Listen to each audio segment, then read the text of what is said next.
Forget the gold rush. There is apparently a gun rush on in America. Gun sales have recently surged.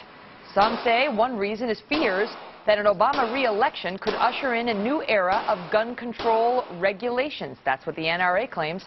And people are so worried that top firearm manufacturer Sturm Ruger and Company is actually suspending new firearm orders because they say they cannot keep up.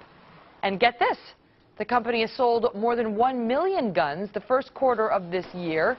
That's nearly the same number of firearms sold in all of last year. Joining me now, Larry Pratt, the Executive Director of Gun Owners of America.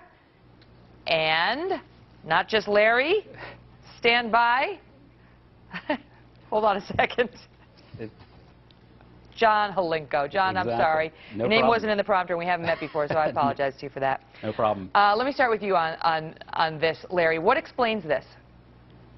Well, I think it's building on what's already been there. We saw right before the last election of the president that fears of what he might do, of his known anti-gun views, were driving people to the gun stores and the gun shows, and sales have actually remained high since then. And the spike that you're correctly pointing to now is on top of that steady high drumbeat of sales. I saw it personally with my own eyes last weekend. But why? What's behind it exactly?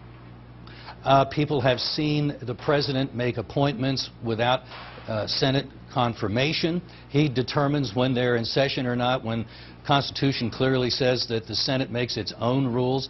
And so when you see this kind of lawless behavior on the part of the president, willing to violate the Constitution, well, my Second Amendment's probably going to be in the sights of this fellow pretty soon, too. In fact, he's already done some things to assure us that he does want to restrict guns by banning reimportation of 800,000 plus rifles from Korea, old rifles, but nevertheless, and they ban the importation of certain shotguns that had features amazingly similar to the Clinton gun ban.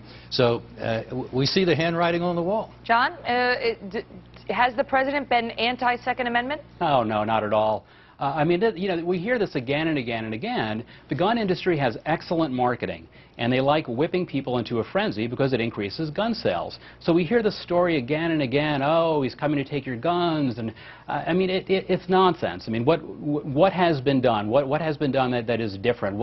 I mean, they point to this anecdotal evidence, and yet, you know, Congress couldn't even enact a ban on, you know, gun clips, you know, of 20, 30, you know, bullets apiece. They couldn't. I mean, we haven't even gone to reasonable restrictions on gun ownership, let alone unreasonable. You know, Larry, the spike has been considerable. This one manufacturer saying that they have to shut down sales, and they say that a large number of those buying the guns are women. That women are buying guns in record numbers. Why?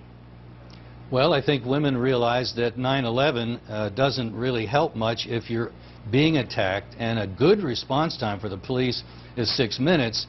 That's just not going to work well, and so they've come to the conclusion that they need to be able to protect themselves just as men have for a long time realized that that's important.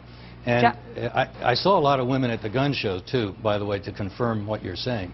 John, the NRA has come out and said that the president's gun strategy is crystal clear. He wants to get reelected, and with no more elections to worry about, get busy dismantling and destroying the firearms freedom.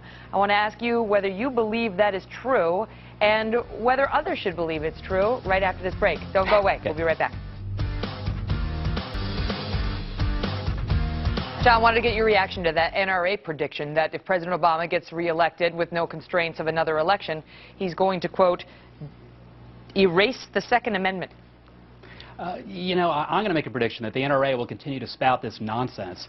The NRA long ago ceased to be a reasonable defender of gun rights, and now is just beholden to the gun industry. They're coming up with this nonsense, these imaginary, oh, how is he going to erase the Second Amendment? What kind of nonsense is that? And yet the reason they do that is they know when they stoke these fears, their membership increases, gun sales increase. It's very clear what they're doing. The problem is it just happens to be utter nonsense. Larry, the president, I mean, you know, what exactly could he do? He'd have to get it through Congress. He doesn't have an anti-gun Congress. Well, the president made a play, his subalterns did initially, and he's covering it up now, in the Fast and Furious scandal, which was designed, as we know from email that have been leaked into the congressional record, to change the optics on the gun control debate, giving guns into the hands of the Mexican cartel. Some 300 Mexicans have now been killed, a couple of our federal agents. They wanted to have a basis, say, our bad, all our guns are going down into Mexico and causing the problem, when in fact the government itself was out of control. And if they'll do that now before the election, who can imagine what they might try after the election if they were successful getting reelected? Guns have been under attack, I guess for lack of a better term, in the wake of the Trayvon Martin murder down in Florida, where the stand your ground law was used as an excuse by the police for not arresting his shooter. Do they have their focus on the right thing? I mean, should this put guns back into the national debate? Quick answers first, Larry, then John.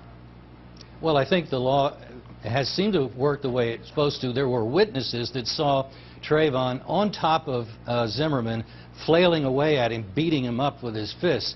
So it's not been depicted widely that that was the nature of that altercation.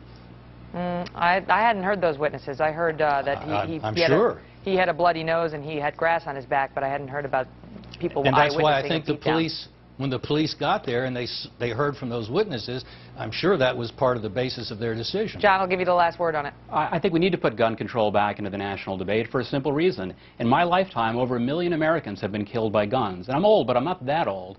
We need sensible gun controls. We need restrictions that we can all agree, except for the NRA and the gun lobby, that would be sensible.